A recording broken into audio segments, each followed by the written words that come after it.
Hello good morning. നമ്മുടെ section 4.5 ഡയമെൻഷനിലെ second video. ആ second വീഡിയോയിൽ നമ്മളൊരു പ്രോബ്ലമാണ് ചെയ്യുന്നത്. സംവാട്ട് ഇമ്പോർട്ടൻ്റ് ആയുള്ള പ്രോബ്ലമാണ്. ക്വസ്റ്റ്യൻ ഇതാണ്: find a basis and dimension of the solution space of the homogeneous system. ഒരു ഹോമോജനസ് സിസ്റ്റം നമുക്ക് തന്നിട്ടുണ്ട്. ആ ഹോമോജനസ് സിസ്റ്റത്തിൻ്റെ സൊല്യൂഷൻ സ്പേസിൻ്റെ ബേസിസ് കാണണം. ബേസിസ് കണ്ടാൽ ആ ബേസിസിലെ നമ്പർ ഓഫ് എലമെൻറ്റ്സ് എന്തായി മാറും? ഡയമെൻഷൻ ആയിട്ട് മാറും. അപ്പോൾ നമ്മുടെ എയിം ഇതാണ്, find a basis for this solution space. അതിനുമ്പോൾ ചോദിക്കട്ടെ, എന്തായിരുന്നു സൊല്യൂഷൻ സ്പേസ്? ഹോമോജനസ് സിസ്റ്റം ആണല്ലോ. ഈ സിസ്റ്റം വേരിയബിൾസ് ആരാണ്? വേരിയബിൾസ് x1 to x6 ഉണ്ട് വേരിയബിൾസ്. അപ്പോൾ അതിൻ്റെ സൊല്യൂഷൻ എന്തായിരിക്കും? ആ x1 മുതൽ x6 വരെയുള്ള വാല്യൂസ് അല്ലേ സൊല്യൂഷൻ വരിക. അത് ആക്ച്വലി R6 മെമ്പേഴ്സ് അല്ലേ ഉണ്ടാവുക. R2 R3 R6 മെമ്പേഴ്സ് ഉണ്ടാവുക. 6 ടപ്പിളാണ്. അങ്ങനെ സാറ്റിസ്ഫൈ ചെയ്യുന്ന എല്ലാ എലമെൻറ്റ്സും എടുക്കുക. ഈ സിസ്റ്റത്തിൻ്റെ എല്ലാ സൊല്യൂഷൻസും എടുക്കുക. കുറേ പേരുണ്ടാവും, നമുക്കറിയാമല്ലോ. രണ്ട് കേസിലേ ഉണ്ടാവുക. ഒന്നുകിൽ യുണീക്ക് സൊല്യൂഷൻ ആയിരിക്കും. ഹോമോജനസ് സിസ്റ്റം അല്ലേ, യുണീക്ക് സൊല്യൂഷൻ ആയിരിക്കും. ഏതാ unique solution? x1 x2 x3 x6 എല്ലാം 0 വരുന്നത്. 0 0 0 0 6 ടപ്പിൾ അല്ലേ. അത് ഒരു കേസ് അതാണ് യുണീക്ക് സൊല്യൂഷൻ ആണെങ്കിൽ. ശരിയല്ലേ? അത് 0 സ്പേസ് അല്ലേ, അതൊരു സബ് സ്പേസ് ആണ് അല്ലേ. ഇനി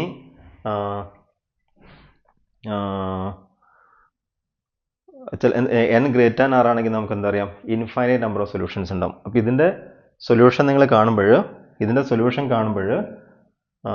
അവിടെ നമുക്ക് ഇൻഫിനിറ്റി മെനി വാല്യൂസ് കിട്ടാം, n ടപ്പിൾ കിട്ടാം. അതെന്തായിട്ട് മാറും നമ്മൾ കണ്ടിട്ടുണ്ട്. അത് സൊല്യൂഷൻ, അതൊരു വെക്റ്റർ സബ് സ്പേസ് ആയിട്ട് മാറും. ആ സബ് സ്പേസിനെ വിളിക്കുന്ന പേര് സൊല്യൂഷൻ സ്പേസ് ആണ് എന്നൊക്കെ മുമ്പ് പഠിച്ചതാ അല്ലേ. നമുക്ക് കാണേണ്ടത് എന്താണ്? ആ സൊല്യൂഷൻ സ്പേസിന് ഒരു ബേസിസും കാണണം, ഡയമെൻഷനും കാണണം. ആ പ്രൊസീജിയർ മാത്രമേ നമുക്ക് പഠിക്കാനുള്ളൂ. തീർച്ചയായിട്ടും പ്രൊസീജിയർ പ്രത്യേകതയില്ല. സൊല്യൂഷൻ സ്പേസ് കാണണമെങ്കിൽ ഇത് സോൾവ് ചെയ്യണം, നമ്മുടെ മെട്രിക്സ് ആക്കിയിട്ട് മാറ്റി സോൾവ് ചെയ്യണം. ഞാൻ അതിന് ഇടയ്ക്ക് ആലോചിക്കുന്നതേ, നമ്മൾ ഡയമെൻഷൻ പറഞ്ഞില്ലേ, dimension of a finite dimensional vector space is the number of elements in any basis എന്നാ. അതിൻ്റെ കൂടെ ചോദിക്കട്ടെ, what is the dimension of the zero space? ഓർത്തിരിക്കുക, അത് ഡെഫിനേഷൻ്റെ കൂടെയുള്ളൊരു സെൻറ്റൻസ് ആണ്. Dimension of the zero space is 0. Dimension of the zero space is defined to be 0. നിങ്ങളുടെ ഒരു ലെവൽ വെച്ചിട്ട് നമുക്കൊരു ഡെഫിനേഷനായിട്ടേ പറയാൻ പറ്റുള്ളൂ. അത് കൂടുതൽ കാര്യങ്ങൾ നിങ്ങൾ പിന്നീട് പഠിക്കും. ഓർത്തിരിക്കുക, ഡയമെൻഷൻ ഓഫ് ദ സീറോ, നിങ്ങളുടെ ടെക്സ്റ്റ് ബുക്കിൽ അങ്ങനെയാണ്. ഡയമെൻഷൻ്റെ ഡെഫിനേഷൻ്റെ കൂടെ അടുത്ത സെൻറ്റൻസ് ആയിട്ട് dimension of the zero space is 0 എന്ന് എഴുതിയിട്ടുണ്ട്. അതിൽ ഒരു പക്ഷേ ചിലരൊക്കെ ചിന്തിക്കുന്നുണ്ടാവും, സീറോ വെക്റ്റർ മാത്രം എടുത്തു കഴിഞ്ഞാൽ അത് ബേസിസ് ആവില്ല എന്ന് ചിന്തിക്കുന്നുണ്ടാവും. അതിന് സീറോ വെക്റ്റർ മാത്രമുള്ള സെറ്റ് എടുക്കുക, അപ്പോൾ ഡയമെൻഷൻ 1 ആവില്ല എന്ന് ചിന്തിക്കാം. പക്ഷേ ഓർത്തിരിക്കുക, സീറോ വെക്റ്റർ ഒരു സെറ്റിലുണ്ടെങ്കിൽ ആ സെറ്റ് ലീനിയർലി ഡിപ്പെൻഡൻ്റ് ആവും. നമ്മുടെ ബേസിസ് ആവണമെങ്കിൽ അത് ലീനിയർലി ഇൻഡിപെൻഡൻ്റ് വേണം, സ്പാൻ ചെയ്യും വേണം. അപ്പോൾ സീറോ വെക്റ്റർ ഒരിക്കലും അതിനെ സ്പാൻ ചെയ്യില്ല. അപ്പോൾ ആ ഒരു ഡിസ്കഷൻ നിങ്ങൾ വിടുക. എന്താ ഓർത്തിരിക്കുക? Dimension of the zero space is defined to be 0. Okay, നമുക്ക് ഇവിടേക്ക് വരാം. ഇതിൻ്റെ സൊല്യൂഷൻ സ്പേസിൻ്റെ ബേസിസ് കാണണം, സോൾവ് ചെയ്യാം.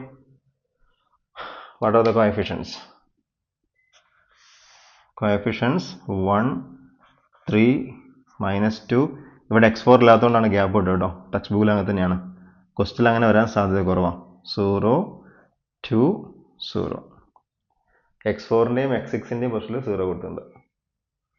അടുത്തത് 2 6 -5 -2 4 -3. ഇവിടെ 0 0 5 10 0 15. ലാസ്റ്റ് 2 6 0 8 4 18. അങ്ങനെ ഉണ്ടാവും. ഓക്കെ അല്ലേ? നമുക്കിത് റോ റിഡക്ഷൻ നടത്തി നോക്കാം. റോ റിഡക്ഷൻ നടത്തുമ്പോൾ 1 3 -2 0 2 0. ഇവിടെ 1 ആക്കുകയാണ് കേട്ടോ. ഇവിടെ ഓൾറെഡി 1 ആണ്. ഇനി താഴേക്ക് 0 ആക്കണം. സോ 2 0 0.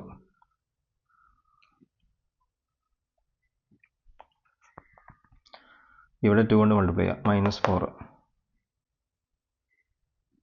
സോ -1.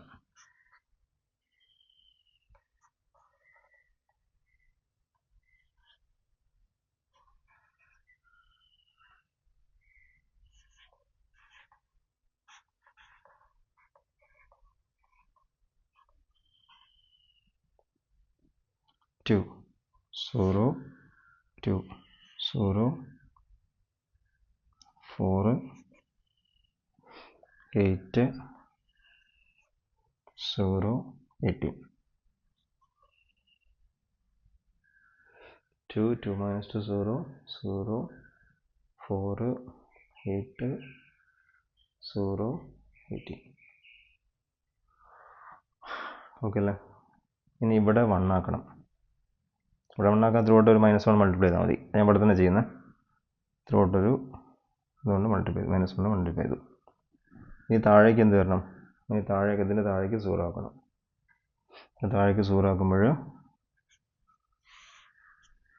1 3 -2 0 2 0 0 0 1 2 0 3.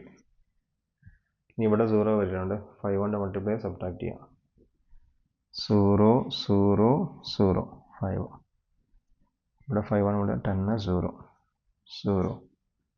ഇവിടെ 5 1 മൾട്ടിപ്ലൈ 15 - 15 0. 6 കംപ്ലീറ്റ് 0 ആവും. ഇനി ഇവിടെ 0 വരണം. 4 കൊണ്ട് മൾട്ടിപ്ലൈ ചെയ്യാം. 0 0 4 and -4 0 8 0 0. ലാസ്റ്റ് ഇവിടെ 4 കൊണ്ട് മൾട്ടിപ്ലൈ ചെയ്യുമ്പോൾ 12 ഉണ്ടാവുക. 18 - 12 6. ഓക്കെ, ഇനി വർക്കില്ല. ഇനി വേണമെങ്കിൽ ഈ ലാസ്റ്റ് വെക്ടർ നമുക്ക് വേണമെങ്കിൽ എന്താക്കി മാറ്റാം? 1 ആക്കി മാറ്റാം. അത്രയേ ഉള്ളൂ. 1 അകത്തോട്ട് 1 കൊണ്ട് ഡിവൈഡ് ചെയ്താൽ മതിയല്ലോ. അല്ലെങ്കിൽ ഇവിടെ വെച്ച് സ്റ്റോപ്പ് ചെയ്യാം. ഇത്ര മതി. ഇനി നോക്കാം. ഇനി നമുക്ക് ഇതിൻ്റെ സൊല്യൂഷൻ എഴുതണം. സൊല്യൂഷൻ എഴുതാണ്. ഇതിൻ്റെ സൊല്യൂഷൻ കാണണം. What is A rank? Rank 1 2 ഇതെല്ലാം 0യാ ഉണ്ടോ? അപ്പോൾ റാങ്ക് വരെ 1 2 3. ഇതാ റാങ്ക് വരെ. റാങ്ക് 3 ആണ്. So rank is equal to 3 ആണ്. നമ്പർ ഓഫ് അൺനോൺസ് എത്രയാണ്? 6 ആണ്. n ഗ്രേറ്റർ ദാൻ r ആണ്. അപ്പോൾ എന്താ case? Infinite number of solutions ഉണ്ട്. ശരിയല്ലേ? Finite number of solutions n is equal to r ആണെങ്കിൽ ഫൈനൈറ്റ് നമ്പർ ഓഫ് സൊല്യൂഷൻസേ ഉണ്ടാവുള്ളൂ. ശരിയല്ലേ? ഫൈനൈറ്റ് ആണെങ്കിൽ അല്ല, യുണീക്ക് സൊല്യൂഷനേ ഉണ്ടാവുള്ളൂ. യുണീക്ക് സൊല്യൂഷൻ ആണെങ്കിൽ ഏതാ സൊല്യൂഷൻ? ഹോമോജനൈസ് ചെയ്ത് 0 0 0 ആണ് അല്ലേ? നമുക്കറിയാം 0 സ്പേസിൻ്റെ ഡയമെൻഷൻ 0 ആണ്. അപ്പോൾ ആ കേസ് അങ്ങനെ പോകും.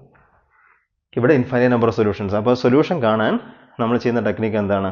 ഇവിടുന്ന് അങ്ങോട്ട് സോൾവ് ചെയ്യാൻ നിങ്ങളിതിനെ നിങ്ങൾ വീണ്ടും സിസ്റ്റമാക്കി മാറ്റാം. അപ്പോൾ എങ്ങനെ സിസ്റ്റമാക്കി മാറ്റും? അങ്ങനെ കിട്ടും x1 + 3x2 - 2x3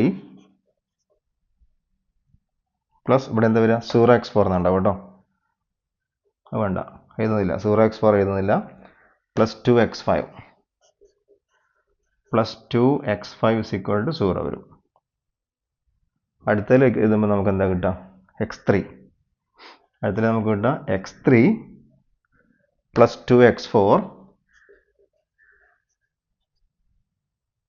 x3 plus 2x4 plus 3x6 plus 3x6 = 0. ലാസ്റ്റിലേക്ക് വരുമ്പോൾ നമുക്ക് എന്താ കിട്ടുക? 6x6 = 0 കിട്ടും. 6x6 = 0. ഓക്കെ. ഇനി ഈ 6x6 0 ആണെങ്കിൽ x6 ആരാണ്? x6 = 0 കിട്ടി. x6ൻ്റെ വാല്യൂ എല്ലായ്പ്പോഴും 0യാ. ഇനി നമ്മൾ സോൾവ് ചെയ്യാൻ ചെയ്യേണ്ടത് ഫസ്റ്റ് റോയിലെ ഫസ്റ്റ് നോൺ സീറോ എലമെൻറ്റിനെ സർക്കിൾ ചെയ്യുക. സെക്കൻഡ് റോയിലെ ഫസ്റ്റ് നോൺ സീറോ എലമെൻറ്റിനെ സർക്കിൾ ചെയ്യുക. തേർഡ് റോയിൽ അതില്ല.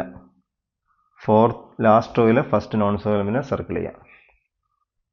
ഇനി ആർക്കൊക്കെയാണ് സർക്കിൾ ഇല്ലാത്തത്? ഇത് ആർക്ക് കറസ്പോണ്ടിങ് ആണ്? ഇത് x1 കറസ്പോണ്ടിങ് ആണ്.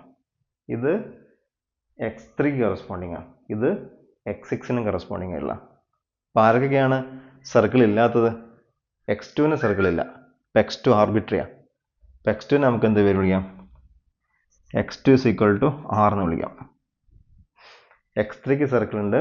x4 ഇല്ലല്ലോ. x4 x5 ഇല്ല. x4 നമുക്ക് s എന്ന് വിളിക്കാം.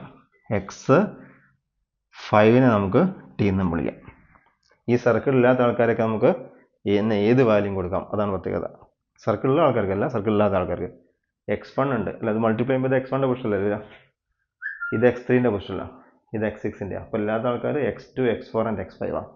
അതിന് 6 t എന്ന് വിളിച്ചു. അതിൽ ഇനി x6 നമുക്ക് എത്ര കിട്ടിയിട്ടുണ്ട്? 0 കിട്ടിയിട്ടുണ്ട്. ഇനി നോക്കൂ, ഇവിടെ എഴുതാം x6 0 ആ x6ന് 0 കൊടുത്തു കഴിഞ്ഞാൽ ഈ ടേം 0 ആയിട്ട് മാറിയില്ലേ? അപ്പോൾ പിന്നെ എന്താ നമുക്ക് കിട്ടുക? ഇവിടുന്ന് കിട്ടുക x3 plus 2x4 is equal to 0 എന്നാണ് കിട്ടുക അല്ല, ഈ ടേം 0 ആയിട്ട് മാറി. So x3 plus 2x4 is equal 0. പക്ഷേ x4 നമ്മൾ എങ്ങനെയാണ് എടുത്തത്? s എന്നാണ് എടുത്തത്. Or this implies x3 is equal to minus 2s ആണ് അല്ലേ? x4ന് s കൊടുക്കാം.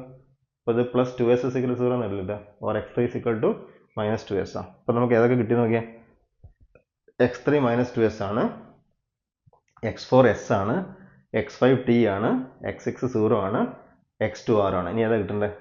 ഇനി കിട്ടേണ്ടത് x1 ആണ് കിട്ടേണ്ടത്.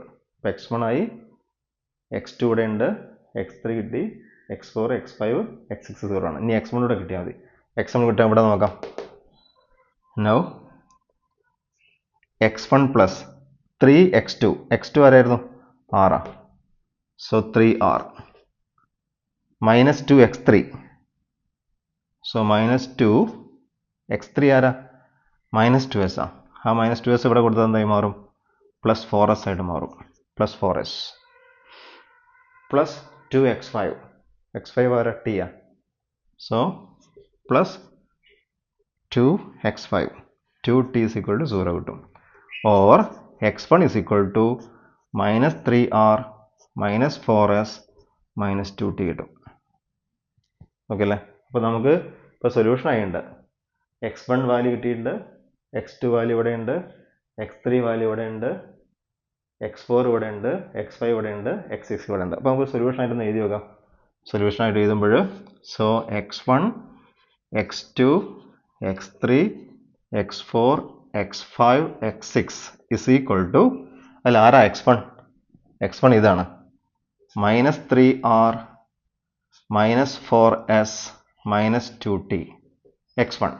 x2 ആരായിരുന്നു? x2 r. x2 r. x3 ആരാ? x3 മൈനസ് 2s ആ. x3 മൈനസ് 2s ആ. x4 ആരാണ്? x4 s ആണ്. x4 s ആ. x5 ആരാണ്? t ആണ്. t ആണ്. x6 നമുക്ക് കിട്ടാൻ അറിയാം 0 ആണ്. അപ്പോൾ ഇതാണ് സൊല്യൂഷൻ. പക്ഷേ നമുക്കിനി ബേസിസ് അല്ലേ കിട്ടേണ്ടത്. ആ ബേസിസ് കിട്ടാൻ നമ്മൾ ഇവിടെ ചെറിയൊരു അഡ്ജസ്റ്റ്മെൻറ്റ് ചെയ്യാൻ പോവാണ്. ആ അഡ്ജസ്റ്റ്മെൻറ്റുകൾ പഠിക്കണം. നിങ്ങൾ ചെയ്യേണ്ടത് ദിസ് ഇസ് ഈക്വൽ ടു ആറിനെ പുറത്തെടുക്കാൻ പോവാം. 6 × എഴുതുന്ന മെത്തേഡാണ് പഠിക്കേണ്ടത്. ഇവിടെ 6 ഉണ്ട്, 6ൻ്റെ കൂടെ ആരുള്ളത്? മൈനസ് 3. സോ മൈനസ് 3 കൊമ ഇവിടെയും 6 ഉണ്ട് സെക്കൻഡിൽ. 6ൻ്റെ കോഎഫിഷ്യന്റ് എത്രയാണ്? 1. ഇവിടെ 6 ഇല്ലല്ലോ, 0. ഇവിടെ 6 ഇല്ലല്ലോ, 0. ഇവിടെ 6 ഇല്ലല്ലോ, 0. ഇവിടെ 6 ഇല്ലല്ലോ, 0. സോ 6 × ദിസ് വൺ പ്ലസ്, ഇനി അടുത്ത ആൾ എടുക്കുക, എസ് ഇൻറ്റു എസിൻ്റെ ഇവിടെ ഫസ്റ്റ് ആരുള്ളത്? മൈനസ് 4. So minus 4. ഇവിടെ എസ് ഇല്ലല്ലോ, 0. ഇവിടെ എസിൻ്റെ കൂടെ ആരാ? മൈനസ് 2. ഇവിടെ എസിൻ്റെ കൂടെ ആരാ? 1. ഇവിടെ എസിൻ്റെ കൂടെ ആരാ? എസ് ഇല്ല, 0 0 plus plus T into T നമ്മുടെ എഴുതുന്നത്. സോ പ്ലസ് ടി ഇൻറ്റു ഇവിടെ ടിയുടെ കൂടെ ആരുള്ളത്? മൈനസ് 2. ഇവിടെ ഇല്ല, 0. ഇവിടെ ഇല്ല, 0. ഇവിടെ ഇല്ല, 0. മാറിപ്പോയോ? 6 ടപ്പിൾ ആവണ്ടേ? ഇവിടെ ആരുള്ളത്? മൈനസ് 2. ഇവിടെ ഇല്ല, ഇവിടെ ഇല്ല, ഇവിടെ ഇല്ല അല്ലേ? അപ്പറയുണ്ട് 1 0. ക്ലിയർ? ഇപ്പം നമുക്ക് 3 വെക്ടേഴ്സ് കിട്ടിയിട്ടുണ്ട്. അപ്പം അതിൻ്റെ അർത്ഥം എന്താ അറിയോ? ഇതിൻ്റെ സൊല്യൂഷൻ ഇതല്ലേ സൊല്യൂഷൻ? ആ സൊല്യൂഷനെ നമുക്ക് ഇതിൻ്റെ ഈ 3 വെക്ടേഴ്സിൻ്റെയും ലീനിയർ കോമ്പിനേഷൻ എഴുതാൻ പറ്റുന്നുണ്ട്. ഇതിൽ ഏത് സൊല്യൂഷനെയും ഈ 3 വെക്ടേഴ്സിൻ്റെയും ലീനിയർ കോമ്പിനേഷൻ ആയിട്ട് എഴുതാൻ കഴിയും. എന്ന് പറഞ്ഞാൽ സ്പാൻ ചെയ്യുന്നതല്ല അർത്ഥം. These 3 vectors spans the solution space എന്നല്ല അർത്ഥം. ഇനി ഒരു കാര്യോട് പറയാം, ഇങ്ങനെ കണ്ടുപിടിക്കുന്ന വെക്ടേഴ്സ് എന്തുകൂടെ ആയിരിക്കും? ലീനിയർലി ഇൻഡിപെൻഡൻ്റ് കൂടി ആയിരിക്കും. വേണമെങ്കിൽ നിങ്ങൾക്ക് വെരിഫൈ ചെയ്യേണ്ട ആവശ്യമില്ല, അതിന് പുറകിൽ തിയറം ഉണ്ട്. ഇങ്ങനെ കണ്ടുപിടിക്കുന്ന വെക്ടേഴ്സ് ലീനിയർലി ഇൻഡിപെൻഡൻ്റ് കൂടി ആയിരിക്കും. ഇനി ആവശ്യമുണ്ടെങ്കിൽ നിങ്ങൾക്ക് അത് എഴുതാം, കാണിക്കാം, അല്ലെങ്കിൽ എഴുതി വെച്ചാലും മതി. ഹെൻസ് സെറ്റ് ഏതാ set? -3 1 0 0 0 0, -4 0 -2 1 0 0, -2 0 0 0 1 0. This set form a basis for the solution space. Basis കിട്ടി. ആ ബേസിസിലെ number of elements അല്ലേ dimension. So what is the dimension? Dimension is equal to 3 ആണ്. Dimension of the solution space is equal to 3 ആണ്. Okay അല്ലേ? ഒരു question കൂടെ type ചെയ്യാം.